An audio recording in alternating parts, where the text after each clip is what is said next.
Hey everyone, hope you are having a fantastic day. Today we are diving deep into the power of ultimate Sharen's build that melts commanders and dominates dungeons. I will also share some fun variations for solo bossing, as well as my current challenge build to get 0 damage taken in the hard void vessel. So grab a drink, get comfy, and let's unlock the secrets to this incredible build. Let's dive into this build's core, the skills that are different. The 2 key skills have significant changes. The Fungible Round. This skill transforms from a stun ability into a great damage dealer, delivering substantial damage with a respectable range. Active Camouflage. This is where things get interesting. Initially, I felt something was off with this skill, but after some testing, I uncovered crucial details missing from the descriptions, so stay with me on this one. The basics of Active Camouflage. Skill duration is reduced to 6 seconds, movement speed is increased to 30%, and it offers a 30% cooldown reduction for all your abilities while in Active Camouflage. The Active Camouflage retains the core ambush benefits. 100% increase in outgoing damage and an additional 22% critical hit rate for skills and firearms, which is an additive increase. The in-game description for KOF in ambush contains inaccuracies and omits crucial information. Let's clear things up. There are 2 ways to maintain active camouflage state. Landing a critical hit without defeating the enemy grants a 30% chance to reset the active camouflage state. This applies to skills and firearms. Killing an enemy with a skill or a firearm will automatically reset the active camouflage state. This clarification is vital, as the original description incorrectly suggests that only skill-based skills resets the active camouflage. Let's cover more important things about Caught in Ambush. An undocumented 1-second grace period is associated with Caught in Ambush, which is essentially an exit animation for active camouflage. After using a skill or firing a weapon, you have a 1-second window to meet the condition for entering active camouflage. This grace period is crucial to consider, especially with skills that have a slow travel time. For example, if you use the 3rd skill that takes time to reach its target, you need to ensure it reaches the target within this period to potentially re-enter active camouflage. If you exit it before it hits the target, it will still get the ambush benefits for extra damage, but you won't re-enter in the active camouflage state anymore. This mechanic significantly benefits weapons like Voltia and Smithereens, which we will discuss in more detail later on. Only the first user's skill and the first bullet benefits from extra damage and critical hit rate as per the ambush description.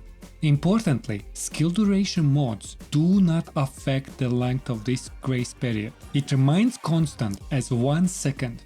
Let's break down the key things of this build. This is my go-to build for most scenarios, including 400% dungeons. It prioritizes skill cooldown and maximizes damage output while maintaining reasonable survivability. The build is focused on reducing skill cooldown to improve quality of life and maintaining the active camouflage and ambush benefits as much as possible.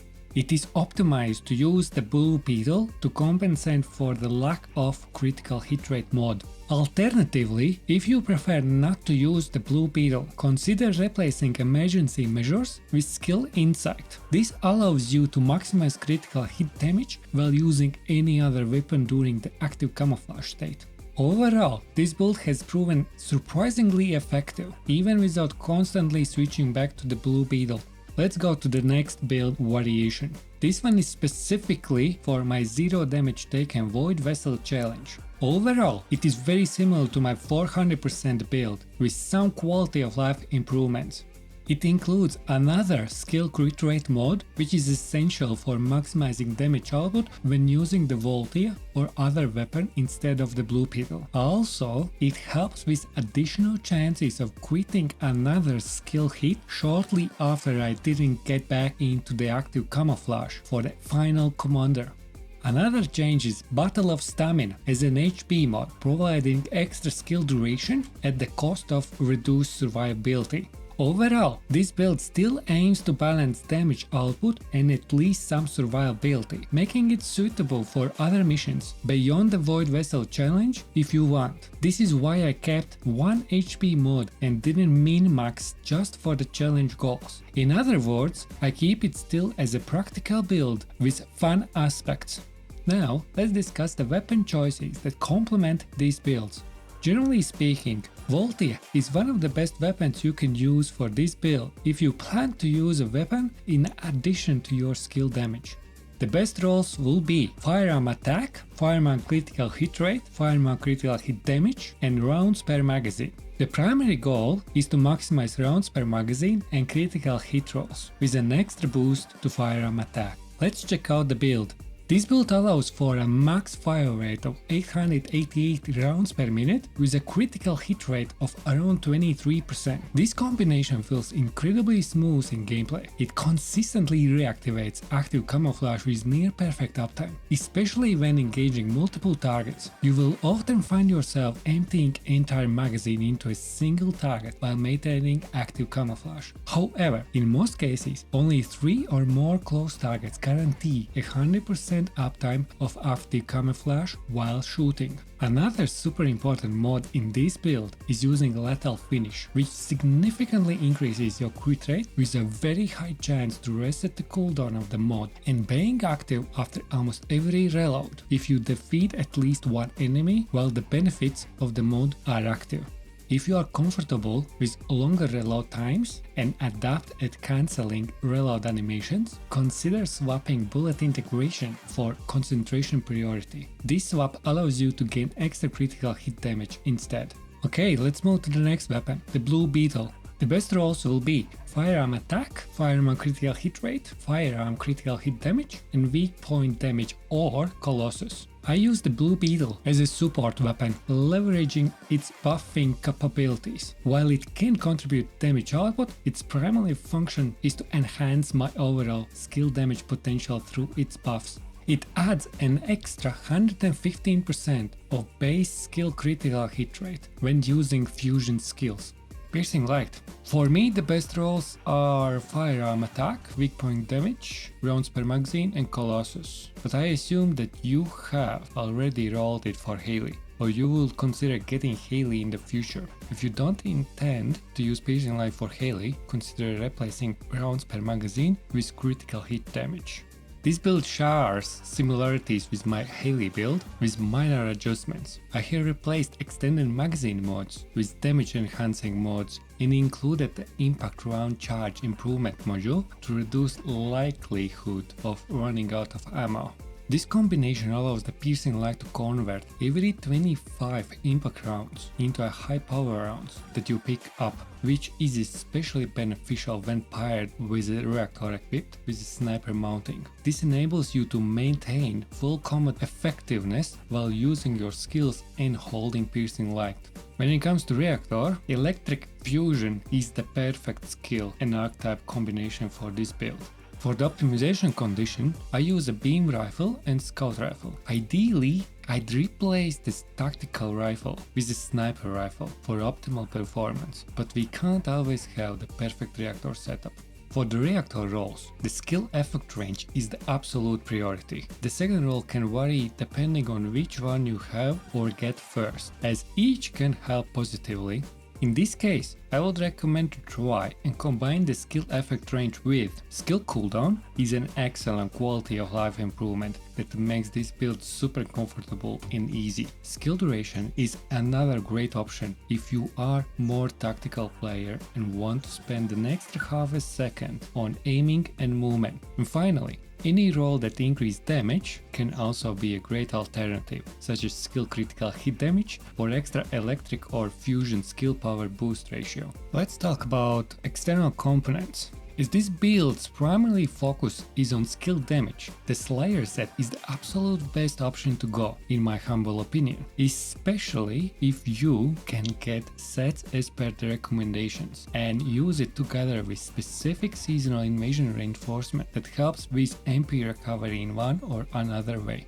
So here are the best roles to have. Auxiliary power. Max HP is an absolute must-have and must have the highest number you can get. MP recovery out of combat as best as you can get. Even a basic blue role is already very beneficial. The sensor, max MP and MP recovery in combat. In this case, try to find a higher role for both. For the memory, the defense as high as possible and MP recovery modifier as high as possible. I recommend prioritizing the MP recovery modifier over a higher defense role. The processor. Overall, this is the least important component in this build. However, if you have a choice, I would recommend having the following: max shields and shield recovery modifier, or item acquisition distance increase modifier for picking up HP and MP drops much easier during the combat. Let's check out invasion reinforcement. This is a relatively important part of this build, and we will likely receive similar benefits in the coming seasons.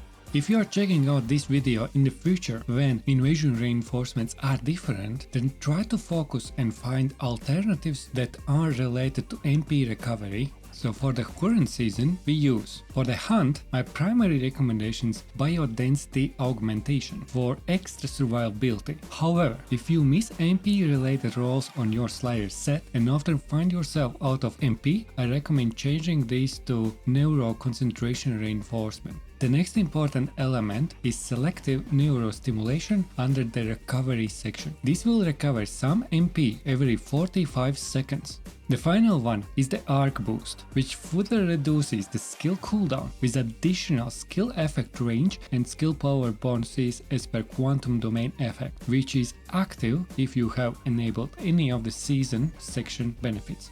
Okay, let's check out our 8-second gluttony wiping build. Overall, the only modules that matters are MP conversion, walk a tightrope, nimble fingers, shot focus, and conditional recharge. Every other module is there as an additional quality of life, in case it enrages and for some reason I would like to play and still complete the mechanics. That being said, you can build this even without any catalyzation and have fun immediately after unlocking the ultimate Sharen. The Smithereens build is very important for this one, and it must be maxed out. The rules you are looking for are bonus firearm attack versus Colossus, firearm attack, weak point damage, and firearm critical hit damage. There are no other options, and all four are important to achieve the highest possible damage output. For the actual build, all the focus is on getting maximum damage for critical hit and weak point damage. Generally speaking, there is not much you can swap if your target is to one-clip gluttony. To remind you, there is a crucial mechanic which we covered earlier in this video and is very important factor in one-clipping gluttony. You must hit all shots with all shells to get a 100% crit rate for all of your shots. If you miss one, you are not just penalized for that one shot, but you also don't get the benefits of ambushed extra damage for the next shot, even if you are still in active camouflage. As we covered earlier, it's because only the first shot gets extra damage after re-entering in the active camouflage. The reactor is unimportant for this build. You can use anything what you like. Regarding external components, the most important part is to have a complete annihilation set with any roles you have. Our main goal is to increase the extra firearm attack proportionally to the ratio of max HP to HP lost, which is up to 26% more firearm attack. For invasion reinforcement, the only important element to use is fire focus rounds for extra elemental damage. Other than that, nothing else matters. However, I would avoid enable any of the HP recovery related elements to prevent our HP from being recovered at any point, so we have 100% uptime for our extra damage from the annihilation set. Let's quickly run through the mechanics before we wrap up things in this video. First, already on spawn, start spamming your abilities to get down your HP to get maximum benefits from the annihilation set. Second, reload Smithereen. Easy peasy, right? The third, get ready for the fight and activate active camouflage before you start shooting. Of course, right? Fourth, always target dead meat. And fifth, enjoy your rewards. Have fun, guys! So here you have it, the mobbing and 400% dungeon build with Sharen's Ambush Transcendent module, plus a fun variation for your bossing activities. Overall, this build is super fun for running with friends or even in pubs with randoms for any mission-based content. It is not meant for setting new speedrun records in 400% dungeons as a solo player, but you will have an easy time fighting the Commander's elites and other higher HP hard mode enemies. For any other mission up to 250% difficulty, you can still complete the content relatively quickly even as a solo player. So guys, I hope you enjoyed the video and learned one or more new things from it. Please like, subscribe and check out my other social links in the description to connect. I appreciate you watching so far and hope to see you in Albion. Cheers guys!